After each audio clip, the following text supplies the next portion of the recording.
8 times the Pawn Stars almost got scammed. Before we start, I want you to hit that red subscribe button so that you never miss out on any of our videos. Hey guys, what's up? Welcome back to Film Title. The guys of Pawn Stars seem to know it all at their world famous gold and silver pawn shop on the Las Vegas Strip. From muskets to coins, autographs to automobiles, the team has the cash and charisma to woo shop customers and TV audiences from around the world. This reality series documents the dealings and family dynamics among 3 generations of Harrison men, their goofball family friend, and a roster of subject matter experts. It's been a home run for the History Channel, but success in business doesn't mean perfection. Number 1. Diamonds are a pawn shop's worst enemy. In a History Channel segment in 2010, Rick Harrison was discussing the time he was cheated by a girl's best friend. A man in a sharp suit was looking to pawn a pair of diamond earrings. Harrison asked all the right questions. The seller gave all the right answers, and even had a receipt. Harrison forked over $40,000. 3 days later, the police showed up. The jewelry was stolen. There's a huge misconception that everything that gets brought into a pawn shop is stolen. If something's stolen, I don't want it in my shop, plain and simple. The victim got her diamonds back and the criminal paid the price, but Harrison was out his $40K. That was the biggest bust I ever had in the pawn shop, he said. Number 2. Cubic zirconias. The late, great Richard the Old Man Harrison said that fake diamonds have swindled him the most. When cubic zirconia, a synthetic diamond doppelganger, first hit the market in the late 70s and early 80s, many a pawn shop was duped. Nobody knew about them, and they tested as diamonds, said Harrison in a History Channel segment in 2010. Everybody in the industry bought a bunch of them. He said he wasted nearly $30,000. Cubic zirconias don't pose much of a problem for today's pawn trade. The old man's grandson, Corey Big Hoss Harrison, even filmed a DIY video for the History Channel in 2009 called How to Spot a Fake Diamond. I have 2 diamond rings here. I'm going to show you which one's real and which one's fake and how to tell. In short, the faux rocks are too perfect, Corey said. There are very, very few perfect diamonds out there. When you're looking at a CZ or a fake diamond, they're too perfect. This is what's called a cubic zirconia. It's made to look like a perfect diamond. There are very, very few perfect diamonds out there. So the hawker on the street probably doesn't own one. To be sure, he recommends examining gem under a magnifying glass, or asking a reputable jeweler to take a close look. Number 3. The shoeless Joe Jackson autograph. In the season 6 episode, Say It Ain't So, Rick made another ill-fated gamble without consulting his trustworthy experts, shelling out $13,000 on a book he believed might contain the authentic signature of baseball great shoeless Joe Jackson. Rick couldn't have been more excited during the appraisal, saying, "This is absolutely incredible," and was speculating that it might be the rarest sports signature, period. I found the book in a foreclosed home in a stack of other books. What I know about Shoeless Joe Jackson is that he fixed a World Series and he played a baseball game without shoes. Because Jackson was illiterate. But despite the seller's questionable certificate of authenticity and Rick's own reservations, as he admitted, of all the sports signatures in the world, this is the one most faked. He bought it anyway. After hearing from Rebecca, his book expert, that the signature was likely a fake, Rick then sent it out to another authenticator who reiterated the bad news. Not only was it a forgery, it was a laughably bad one. Number 4. The Wells Fargo Strongbox. In a 5th season episode called Corey's Big Play, Rick made the unusual mistake of buying something he was unsure of before he had it authenticated. He dropped $450 on what he believed to be a 19th century Wells Fargo Strongbox, only to have his hopes of a profit shot down by expert and show regular Mark, the Beard of Knowledge, Hall Patton, who called the box a complete fantasy piece. It's a well-made box, there's no question about that. But I don't have good news for you. This is a complete fantasy piece. It's one of the most faked items out there. Hall Patton twisted the knife a little more, saying, "It's one of the most faked items out there." The seller also brought the box in stuffed with 2 ball and chain sets he thought were artifacts from the Yuma and Folsom prisons, but Rick recognized them as fakes right away.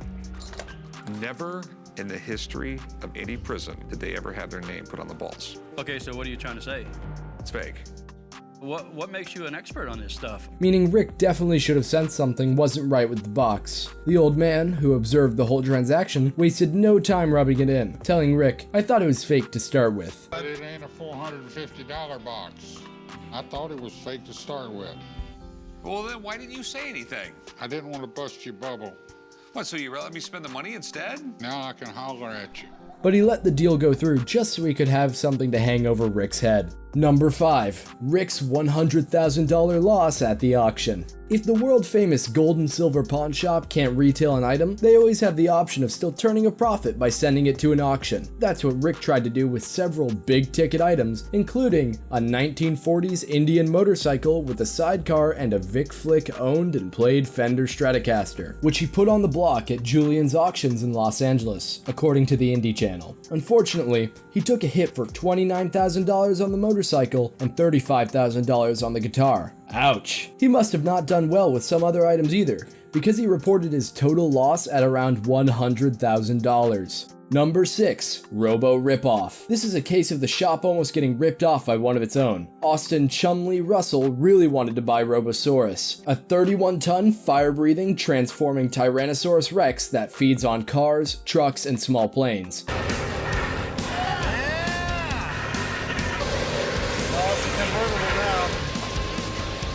It sounds scary, but the robot was made in the 80s, which now renders it adorable. I've never seen him this excited, said colleague Corey Big Hoss Harrison as the pair met up with the Dinosaurs dealers in a 2012 episode. It is a money-making machine, the seller said. It can be rented out, it can be leased out, it can do bar mitzvahs, it can do big giant demolition derbies. $25,000 a day you can make from this thing. $25,000 is a day you can make from this thing when you put it on the road. It is a money-making machine. The asking price, $1 million. Harrison didn't bite, calling Robosaurus the biggest, most impractical thing I've ever seen. Leave it to Chum to show me the biggest, most impractical thing I've ever seen. Ignoring Russell was a wise decision. The last time Robo changed hands was in 2008, when it sold for $575,000 at a classic car auction in Arizona. The seller's $25,000 estimate may also have been a stretch. According to Robosaurus.com, though the dino performed at the Miramar Air Show in San Diego in 2015, its earning potential was temporarily sidelined by a shoulder injury. Number 7. Blindsided by the Bayou. An anonymous insider said the boys from Las Vegas felt blindsided when the History Channel launched Cajun Pawn Stars in 2012. According to TMZ, the network had promised no spin-offs would be produced. Why would it need another show when the 24 operation in Nevada was its cash cow? The History Channel called the new edition a southern spin on the original, selling vintage cars, firearms, and even livestock. Neither the network nor the Harrisons commented publicly on the tension. A former Pawn Stars manager, Wayne Jeffries, said he was the mole that talked to TMZ, and he got fired for it. Cajun Pawn Stars lasted only a year, while the original is still kicking with new episodes in 2016. Number 8. When the old man was duped into raising money for a violent bike gang's legal defense. This one doesn't involve the Pawn Stars show directly, but it was rare when someone could actually pull the wool over the old man's eyes. According to TMZ, he once agreed to host a party at his Las Vegas home for members of the notorious Vargas motorcycle gang, to which he was connected by his son, Joseph, who TMZ also states it has a big-time rap sheet. Rick told TMZ that the old man just thought he was lending his fame to a charity cause, so that lots of people would attend and plunk money down to win various raffles. But that cause happened to be an alleged slush fund to cover the legal costs associated with a major bust the gang had suffered that saw 32 members arrested for crimes ranging from gun and drug trafficking to robbery. Rick insisted the old man had no clue about any of that, but his claim was weakened slightly by an event poster that TMZ also dug up, which boasted Pawn Stars car collection on display. Celebrity appearance by the old man. Yikes. This brings us to the end of our video. I hope you enjoyed it. Hit like if you did, and don't forget to subscribe to our channel so that you don't miss any of our videos in the future. Also, watch the 2 videos that are on your screen because I'm sure you'll love them. With that, I'll see you in the next video.